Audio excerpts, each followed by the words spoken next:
This morning, afternoon. My name's Kenny. I'm with Joachim Plant Ambulance District. I'd like to thank you guys for coming out today. How's everybody doing?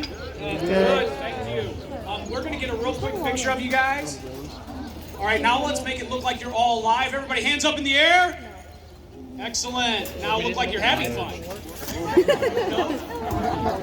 So we're going to get started here in just a couple of minutes. The event will begin with the dispatch, so if you guys can just pay attention whenever that's going on. You'll hear what it sounds like whenever we have motor vehicle accidents and sick cases that are actually dispatched with police, fire, and EMS, and any other type of auxiliary services that we may need. And we'll be getting started just in a couple minutes, so thanks for coming out. It won't be long now. Xander, take your damn bag off. Because you're pushing me into her. Good. And I still want to hit her. No, you guys are Xander, fine. take your bag off. Jaden, shut up. Well, because I don't know how people feel about space, so I don't like touching up against other people.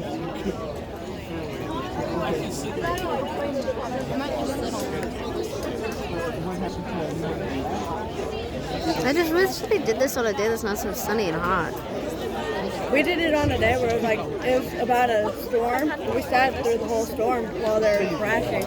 Damn. Not gonna lie, the last time I saw they had a helicopter. No PDA. You're just mad because you can't do it. They're doing the dispatch. My girlfriend's laying there, so I can't really.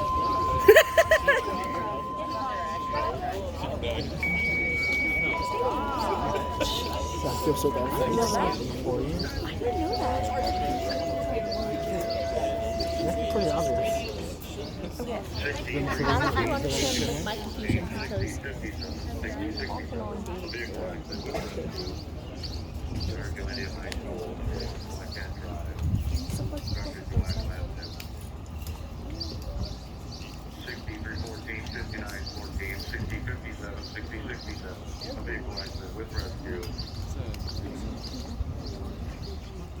Herculaneum High School, number 1, Black Cat Drive, across here to Waxham Avenue.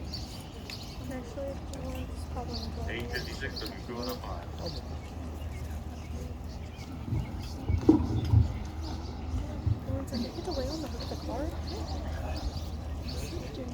And this is the time that seems like it takes forever. Whenever a 911 dispatch goes out, it might take up to a minute or a minute and a half for ambulance, fire, and police to begin rolling.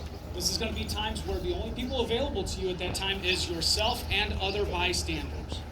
Sometimes this can seem like a really, really long time, and then in those situations, you're wondering where's everybody at and what's going on. The other thing that happens is reality begins to set in during a crisis. All those times where you think it doesn't happen to me, it does.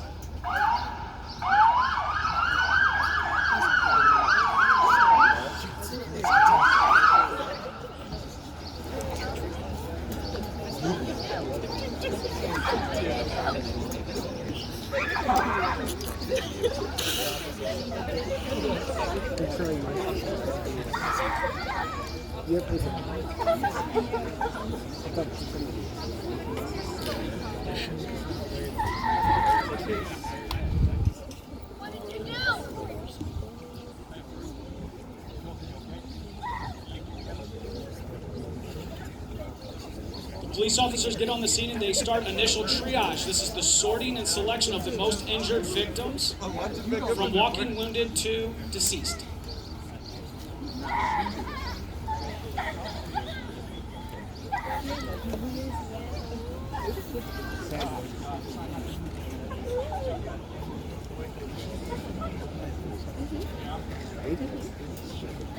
Sometimes these events are even long for the police officers as they wait for other first responders to arrive.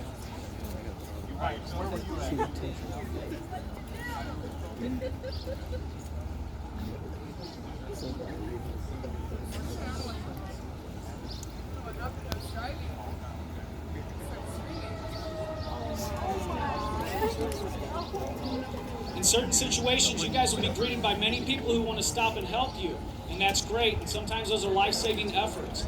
Other times you're going to be on deserted roads, and this is all you're going to hear in the middle of the night is this. It is the sound of help coming, but it also can sound for miles and miles away. And if you you guys are ever in a situation where you feel like your neck is hurting very badly, please remain in your vehicles. If you're on a busy highway or a busy roadway, it is not necessary to get out and get away from your vehicles. As long as that vehicle is not on fire or submersing, you're safe to stay in it.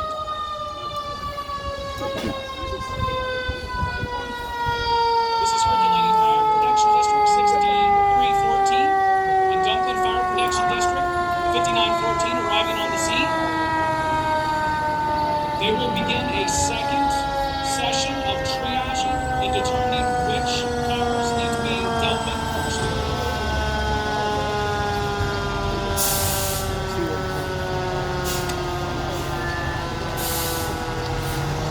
Now what once was quiet is now going to be very loud because you're going to hear a lot of diesel engines and a lot of tools. When you guys are in the vehicle and this occurs, you're going to hear a lot of crunching. There's going to be a lot of chatter between the rescuers amongst each other that may exclude you for a certain portion of the time. Typically, you will see a firefighter or a paramedic who will devote themselves to you in an isolated situation so that they can start addressing your needs. After everybody has been addressed, so the medics and the firefighters will again go around and check to see who needs to be treated quickest. Because bleeding has to be stopped as quickly as possible. Breathing has to be initiated for those who are not breathing. And extrication has to get us to where we can go ahead and initiate those items for you. Extrication means to remove the vehicle from the patient, not the patient from the vehicle. I know everyone.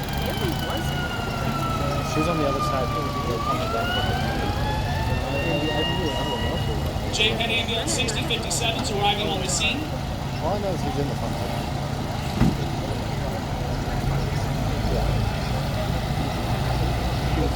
Everybody, please remain behind this yellow caution light, okay?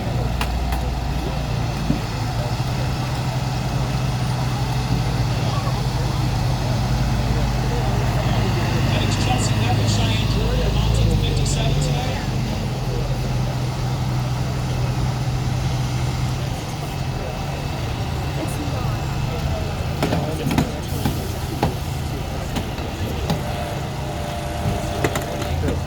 So Dunklin Fire and Herculaneum are in the process of doing what we call popping the doors. This is where we are keeping the vehicle away, similar to a large wheel away from the road. We're trying to protect what's inside, and that's any victim that may be present. Medic Neff is now triaging the scene. She's going to go ahead and go through and address people with the goal of addressing somebody in 30 seconds. Dunklin Fire is moving the door on the gold safe. The Herculaneum Fire is assessing the situation and helping open the door on the passenger side of the red sedan.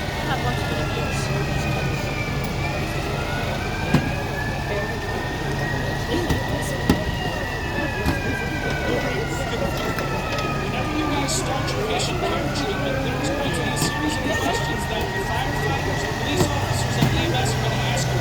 They are going to ask you these questions over and over. While it seems like somebody's not paying attention to you, it's important to keep answering these questions. What this is doing is determining a baseline for patient care and improving upon your treatment, and also monitoring the decline or a rebound of their situation.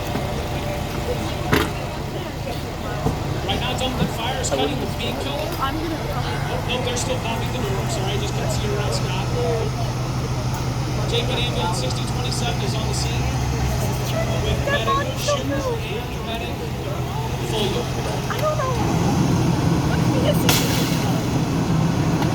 You guys just heard a crash of glass. Often what will happen is this may fall on you while these extrications are occurring. We're trying to keep them somewhat covered by not covering them right away. But most of the time, anytime an extrication is involved, you will be covered completely with a blanket or two. So don't freak out. We're not saying you're dead. But we are saying that we need to protect you guys as well as ourselves. That's why we wear the protective turnout gear that you guys see right now. Dunklin's got the door open on the Gold Sable. They'll do a manual pushback of the door. And now they're going to go ahead and cut some hinges. All the crews are now communicating with each other, telling each other what's going on, what they have involved, and what the severity is on the patients.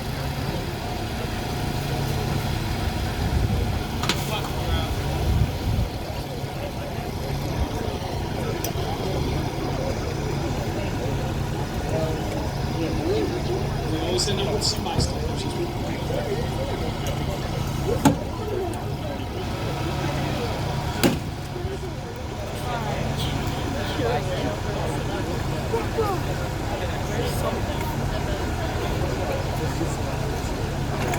Medic Schumer and Medic Crow are assessing a patient on the hood of the Golden Sable.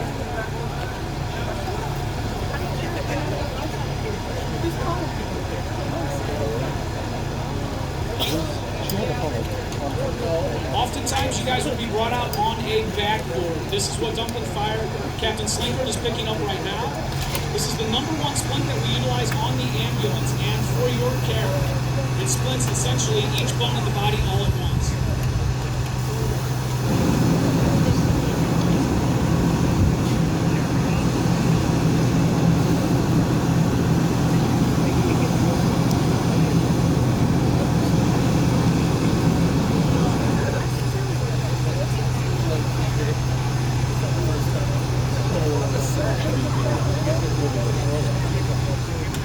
Medic Drury and Fire Medic Smith are establishing IV treatment on the patient who is trapped in the red sedan while they ready extrication equipment backwards. Our stretcher is our #1 utilized piece of equipment on the ambulance. Dumpling Fire has the driver of the Gold Sable released. At this point in time, they would notify Jefferson County 911 dispatch that this victim has been released. All times are recorded.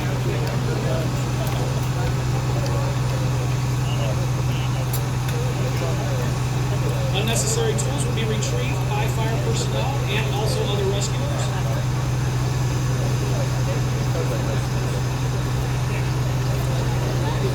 Good work, Dumpling Fire.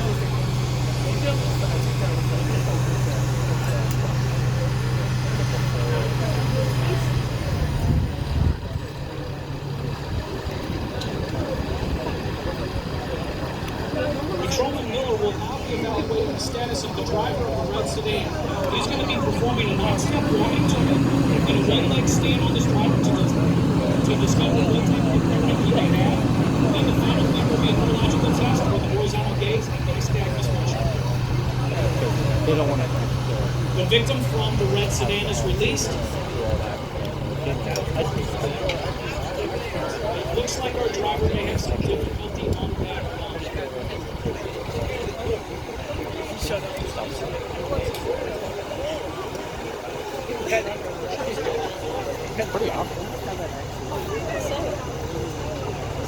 He's giving him clear directions so the driver can understand clearly what he's supposed to be doing. Sometimes with certain levels of impairment, these directions seem extremely difficult.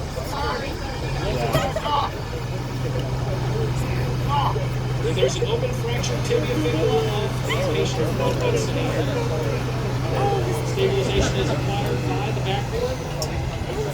His boots will be, shoes will be removed, and evaluation of his distal pulses and bleeding will all be controlled as soon as they have him stabilized with the backboard.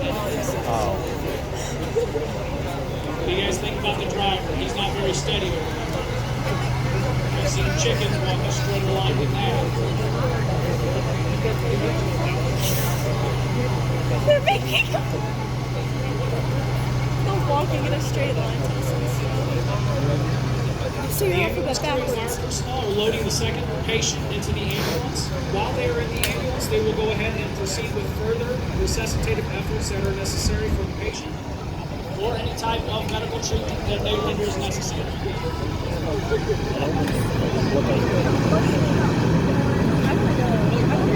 Making jokes, so I feel like I can Like, are they saying what they think? Or are they just saying something? all the same words. Or are they Are there small things now? Look at pictures.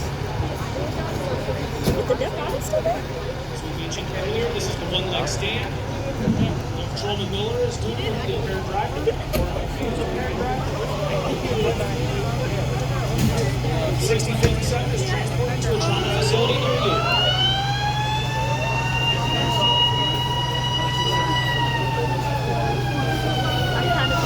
Only about 1/4 of the patients that we transport from the scene of an accident an injury or an illness are actually transported with lights and sirens. If you are not critical, we do not use the lights and sirens.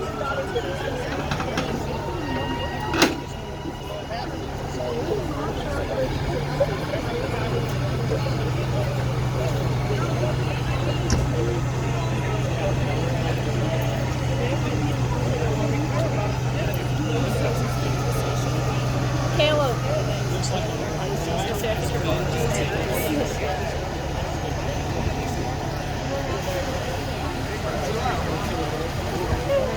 JPED Ambulance 6027 is now transporting walking wounded and also the victim rescued from the red sedan to emergency units for specialty resources and the trauma facility. At this point in time, we're going to recovery mode. You guys understand what recovery is? Okay, unfortunately, there is one fatality on the scene.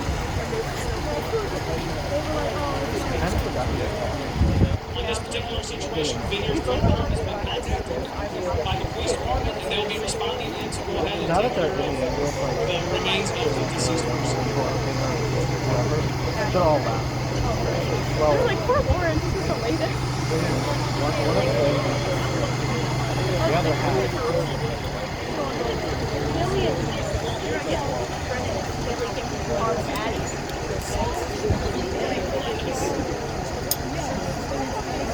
So whenever you guys are dealing with situations like this, and we're dealing with some of these vehicle accidents, remember that your airbags are only as useful as your seatbelts. Did you guys know that whenever a vehicle rolls over and the roof is collapsed, that the seatbelt is still protecting you at that point in time?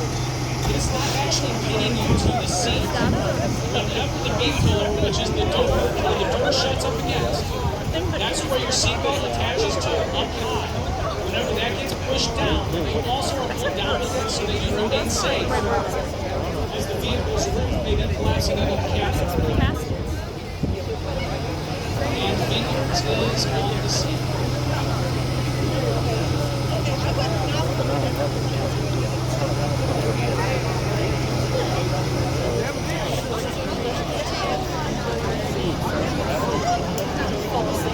Crossover accidents and head-off collisions are some of the most fatal accidents that you guys will ever encounter. That is what we send the most whenever we're resulting in fatalities. This is basically a crossover type accident. You guys remember, whenever you're driving down the highway, especially T-level, two-lane road, let's take that with Z, for example. If you can separate you from the other vehicle in the opposite direction, when you're closing your rate of accident is 115 miles an hour. Those are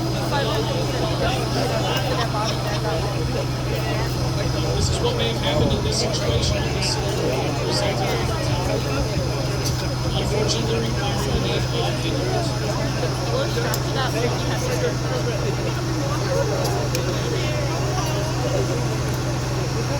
Rescue personnel will remain on the scene to create as much dignity and respect for the person who has passed as possible.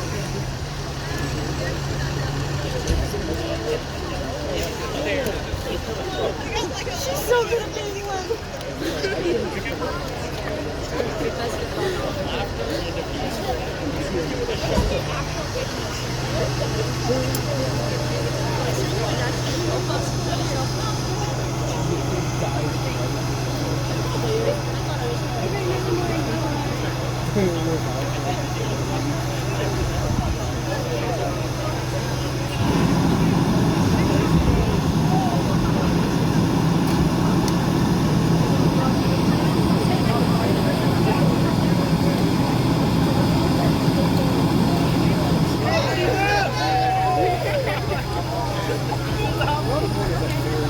We used to see approximately 5 or 6 crossover accidents on I-55 a year. Does anybody know what has decreased those crossover accidents and fatalities through the median? It's the retention wires in the center of the median. They catch the wheels of the vehicles that cross over, and it wraps around the axle, so it prevents the need for somebody like Vineyards. And unfortunately, this is going to be the last ride that this person takes. After this type of scenario, you're going to have two companies coming in with their vehicles. You'll have firefighters assist with personal belongings on the scene, and then they'll get their gear together and get ready for the next vehicle accident. rescue that is necessary for them to get there. Now we are going to be remaining on the scene, so if you guys have any type of questions that you would like to come down and pose to us, please feel free to do that within the time constraints that your school has allowed you to do so. If you'd like to add your fire protection, dumping fire protection, Vineyards Funeral Home, and Joy Plant Ambulance, along with our law enforcement from the police department and also regulating. We're definitely not going to forget our dumping SRO. So you guys, thank you for coming out. We appreciate you. If you have any questions, please feel free to come down and ask any of the rescuers those questions. It is safe to approach the scene. We do not want you to touch any of the vehicles, but if you would like to come out and look at them from this side, you may do that. You can see a little bit of what goes on.